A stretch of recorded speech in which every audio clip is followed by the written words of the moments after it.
just thought I would show how vibrant these Japanese watercolours are. And you'll have to excuse the light, but it is 4 o'clock in the morning. And I have a small light. But I've made another, wetted the palette and made another layer of colour.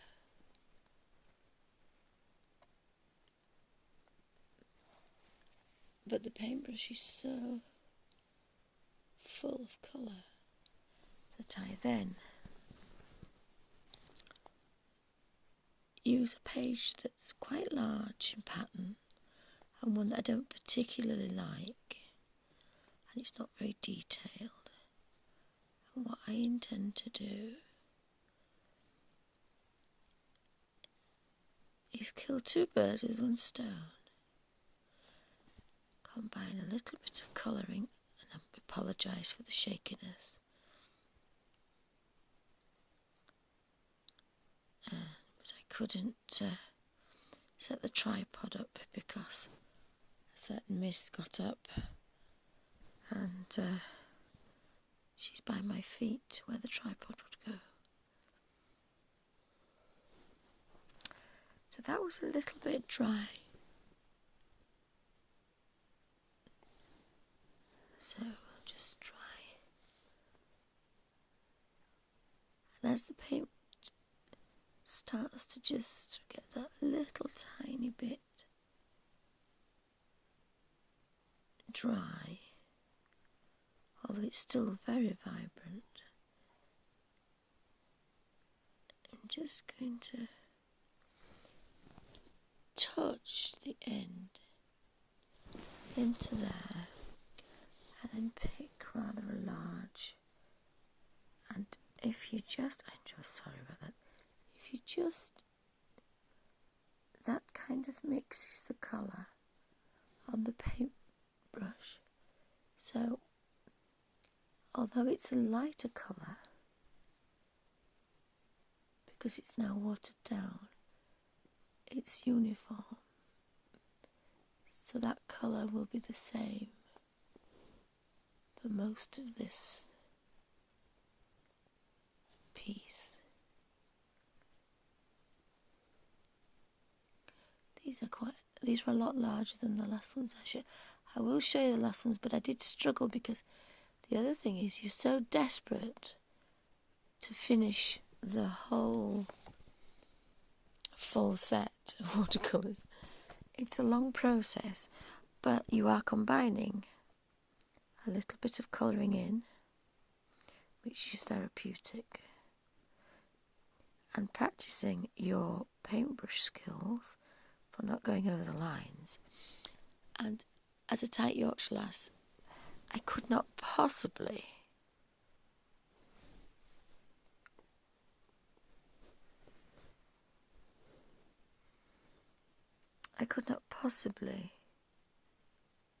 waste all this pigment.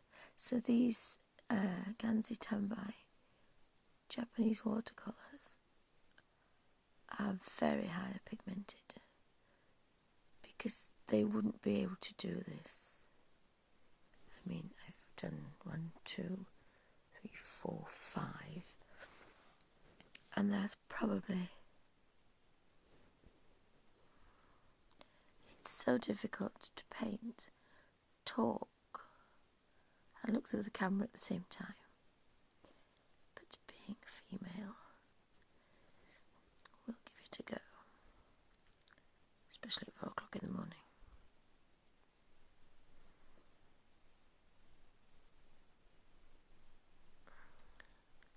So this is a job for a rainy afternoon when there's nobody about, and you can put the radio on while I listen to a play. That's quite nice sometimes. So I had intended, so as long as you can just as Granville used to say, jiggle it a bit, you can then get a uniform colour. And I found, through trial and error, that the pigment, because I don't normally use watercolours, especially the swatches, like this, but a proper watercolourist will use the whole of the paintbrush, so the colour is right to the tip. From the tip is right to the top of the paintbrush.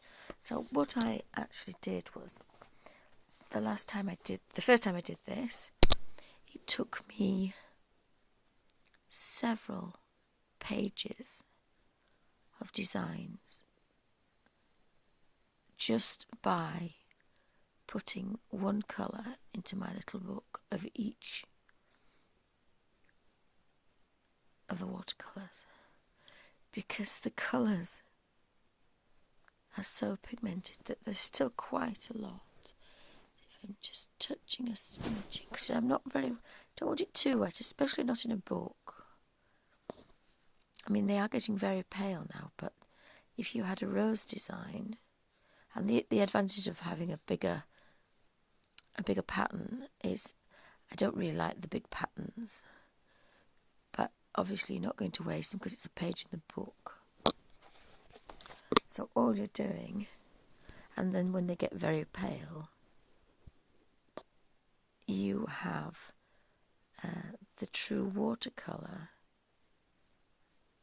shades. And I intend to just keep going until this runs out.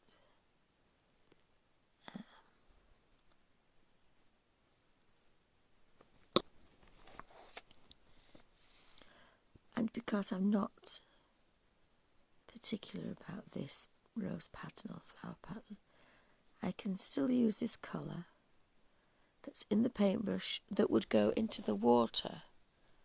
And I will tell you that I did the full set of these Tansy watercolours. And if anybody tells you that they are pigmented the minute you touch the water, there's so much colour. Until you do this, you don't realise how much paint you actually waste.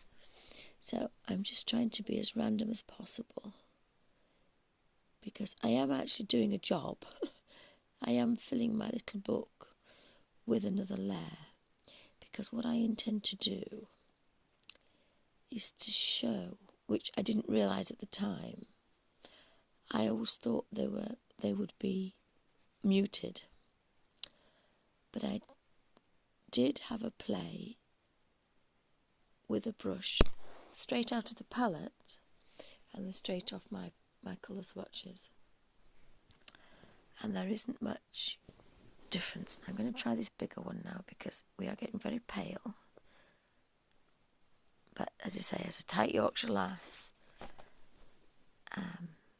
and as I said, this is my way of doing a job, but practising, not going over the lines. Oops, says she. And I cannot think of this watercolour. And the other thing is, you do learn about not adding white, because you don't need to add white to get all these pinks from that red, and that is a vibrant red. I'm still having the most beautiful shades of pink. As I say, I'm trying to be as random as possible, but I seem to be picking the same one.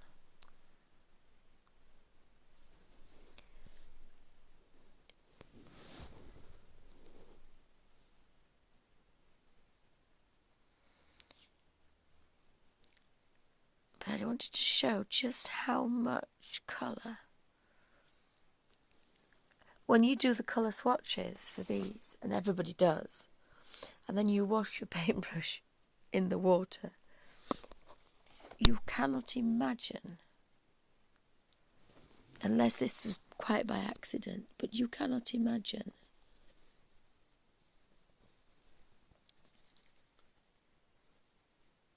how much pigment you are throwing away. And, you know, that's... I mean, this is not a very pretty page in my pound shop book of colours, but some of them I do like. But the more intricate, this is a way of just... see, there's still so much colour in the elbow. I think it's called the elbow of the paintbrush.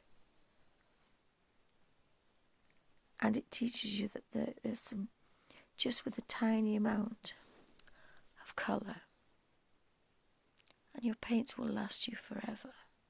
Well, probably not forever, but they will last you a long time. And I do like to get my money's worth. You see, there's still so much colour. And the paintbrush is almost like a marker. And I always went off marker pens because they always leave lines, and that's why I love this kind of watercolour when you're colouring in, because you can get rid of your lines and you can go darker if you want. And the added thing is there's no pressure. I have arthritis, and I have to say that this is so easy. The colour glides off the paintbrush. And for people with arthritis, they will tell you that holding pens and scribbling with pencils, as much as we love it, it's the difference between spending a joyful afternoon painting or after half an hour thinking, I really have to stop now. And that is such a shame, when after all, most of this is for therapy. Anyway, even every hobby is for therapy. Because we do it because we enjoy it, and it chills us out. And I've still got a smidgen more in there that I am going to... This is why you need a large pattern. I'm not damaging the paintbrush, just easing that colour out and then spreading it about. Now, I don't really want all this page to be the same pink. But what happened last time was I had a reddy page, and then I had a pinky page, and then I had a greeny page. And this is looking like it's going the same way, but I can't stop because I've just got so much colour. So what I'm going to do is, that was the strongest one. So I'm going to just touch that. There isn't much colour coming out now. And I'm going to just... I'm sorry about the light, but just show you that you would think that you'd had a red and a pink. Now, it is very, very, very pale now. But when that dries, that is not going to look wishy-washy. That is just going to look like a very pale pink. And again, I'm not going to apologise, but I shall keep going until it completely disappears. Because I am that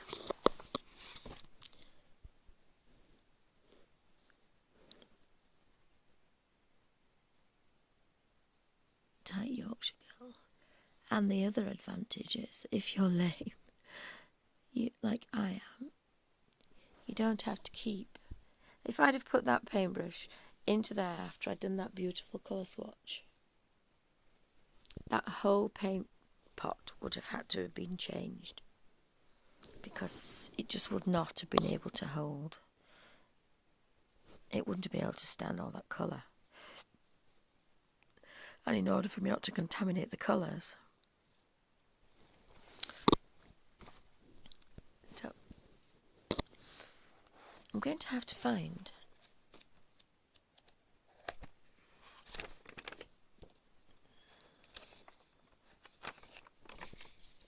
this is another pattern that I had. And this is the pales, because this is from the last time.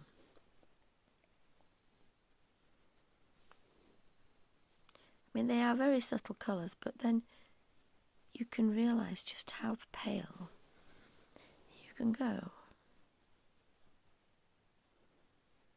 And because I don't particularly like the pattern, I'm being quite rough here. But I hate to waste pages just because I don't like them. And this is my first colouring book since I was a child. But for £1, I thought, well, I've been quite ill recently, and I haven't even been able to draw my flowers to colour in, which is what I normally do, and my own designs. So I decided that probably this was a good time. I'm not sure if I'm going to get the whole way round, but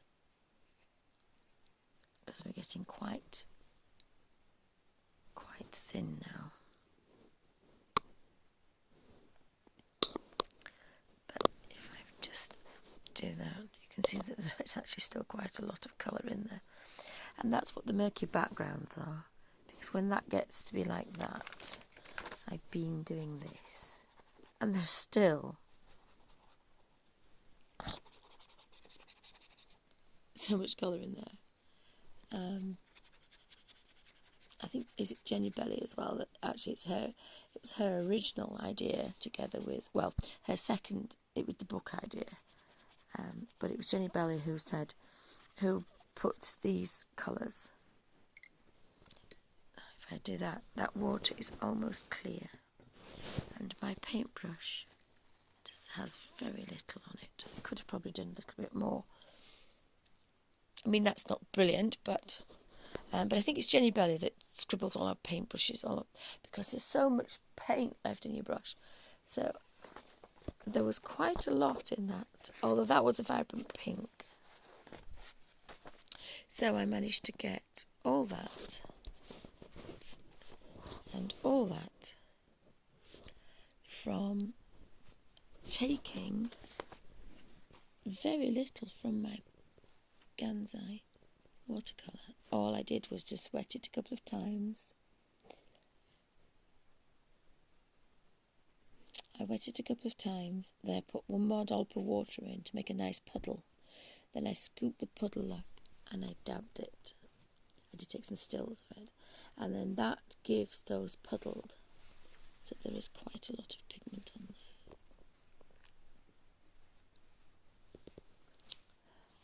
So I only have 35 more to do.